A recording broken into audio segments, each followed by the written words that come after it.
நாம இன்னைக்கு ஒரு அழகான இளவரசர் பத்தின கதையை பார்க்க போறோம்.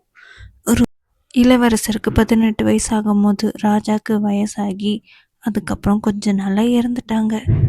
ராஜா இறந்ததை நினைச்சு ராணி டெய்லியும் அழுதுகிட்டே இருந்தாங்க. இப்படியே அழுதுகிட்டே இருந்த ராணியோட உடம்பு மோசமாயிடும்னு நினைச்சு இளவரசர் அவங்கள வெளியில கூட்டிட்டு போகணும்னு நினைச்சாங்க. 2 பேரும் குதிரையில ஏறி காட்டு வழியா பயணம் பண்ண ஆரம்பிச்சாங்க. ரொம்ப தூரம் வந்ததுனால அங்க இருந்த ஒரு மர வீட்டுக்குள்ள ஏதாவது கிடைக்குமான்னு பார்த்தாங்க. அந்த வீட்டுல இருந்த டேபிள்ல ஒரு குட்டி நோட் இருந்துச்சு. அதுல இந்த கவசத்தை போட்டுக்கிறவங்க வாளை வச்சிருக்கிறவங்க ரொம்ப பாதுகாப்பா இருப்பாங்கன்னு சொல்லி இருந்துச்சு. இளவரசனும் அந்த வாளையும் கவசத்தையும் எடுத்து வச்சு கொஞ்ச தூரம் தள்ளி வந்த உடனே இன்னொரு வீடு இருந்துச்சு. இருட்டானதுனால அந்த வீட்டிலே தங்க முடிவு பண்ணாங்க. அந்த வீட்டுல யாருமே இல்லை.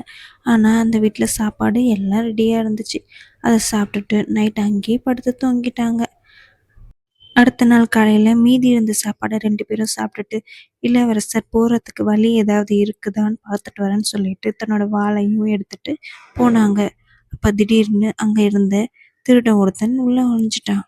அந்த திருடன் தான் சொல்றத கேட்கலன்னா உன்னை கொன்னுடுவன்ட்டு ராணியை மிரட்டினான். ராணியும் பயந்து ஒத்துக்கிட்டாங்க. இளவரசர் திரும்பி வந்து பார்க்கும்போது ராணி உடம்பு சரியில்லாம படுத்திருந்தாங்க. என்னாச்சுன்னு கேட்டதுக்கு தான் கெட்ட கனவு கண்டதாகவும் அதில் ஆப்பிள் சாப்பிட்டாதான் தான் உயிர் வாழ்வன்னு சொன்னாங்க. அதனால இளவரசர் ஆப்பிளை தேடி காட்டுக்கு போனாங்க. போற வழியில ஒரு சிங்கம் அவர் மேல பாஞ்சிச்சு. அது கடிக்கும்னு நினைச்சா அவர் கையை நக்க ஆரம்பிச்சிருச்சு. உடனே இளவரசரும் அதை தட்டி கொடுத்துட்டு திரும்பி போனாங்க. போற வழியில ஆப்பிள் மரம் இருந்துச்சு. அதுல இருந்து பறிச்சுட்டு அவங்க அம்மாவுக்கு ஆப்பிள் எடுக்க போனாரு. அப்போ ஒரு குட்டி நாய் கத்துச்சு. நாய் பின்னாடியே இளவரசர் போனாரு. அது ஒரு குகைக்குள்ள கூட்டிட்டு போச்சு.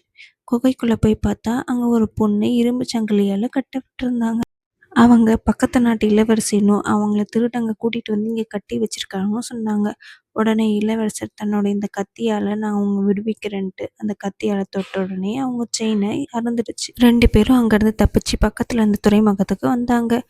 இளவரசி கிளம்புறதுக்கு முன்னாடி அவங்களோட மோதிரத்தை கொடுத்து இளவரசரை விரும்புறதாகவும் இளவரசருக்காக காத்திருப்பேன்னு சொன்னாங்க. இளவரசி கப்பல் ஏறி போனதுக்கு அப்புறம் தான் அவங்க அம்மா ஞாபகம் வந்து ஆப்பிள் எடுத்துட்டு ஓடுனாரு. வீட்டுக்கு போய் பார்த்தா அவங்க அம்மா எல்லாம் குணமாகி நல்லா உட்காந்துருந்தாங்க. ஆப்பிள் தனக்கு இப்போ தேவைப்படாதுன்னு சொல்லிட்டு காட்டில் எந்த மிருகமும் உன்னை தாக்கலையான்னு கேட்டாங்க.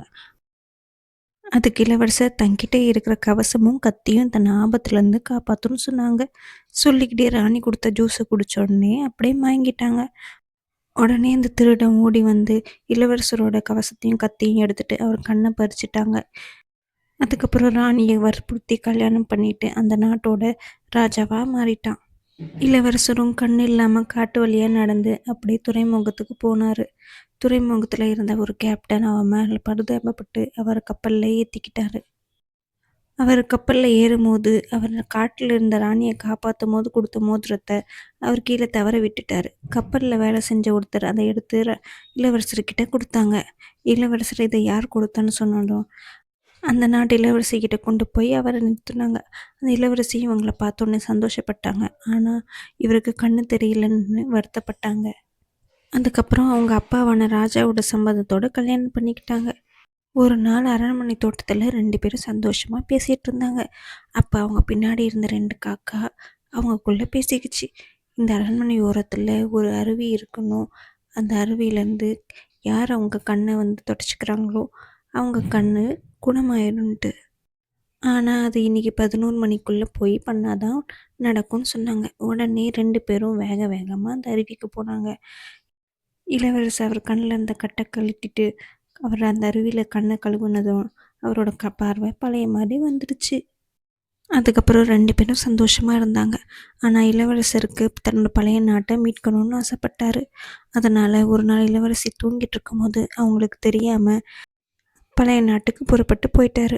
அங்கே வியாபாரி மாதிரி மாறுவேடத்தில் போனதுனால அவங்களோட ராணிக்கு அவங்களோட அடையாளம் தெரியலை. ராணி ஆர்வமாக நகையை பார்த்துட்டு இருக்கும்போது அவங்களுக்கு தெரியாமல் அங்கே மாட்டிகிட்டு இருந்த அவரோட பழைய கவசமும் கத்தியும் எடுத்துட்டாரு. அப்போ கரெக்டாக அந்த திருட ராஜா உள்ளே வந்தான். அந்த கத்தியை வச்சு அந்த திருட ராஜாவை கைது செஞ்சு ஜெயிலில் போட்டுட்டாரு. அதுக்கப்புறம் பழைய நாட்டை மீட்டு அவங்களோட மனைவியோட சந்தோஷமாக இருந்தாங்க. அவ்வளோதான். கதை நல்லா இருந்துச்சா? மிமி, திகு தூங்கலாமா? Good night.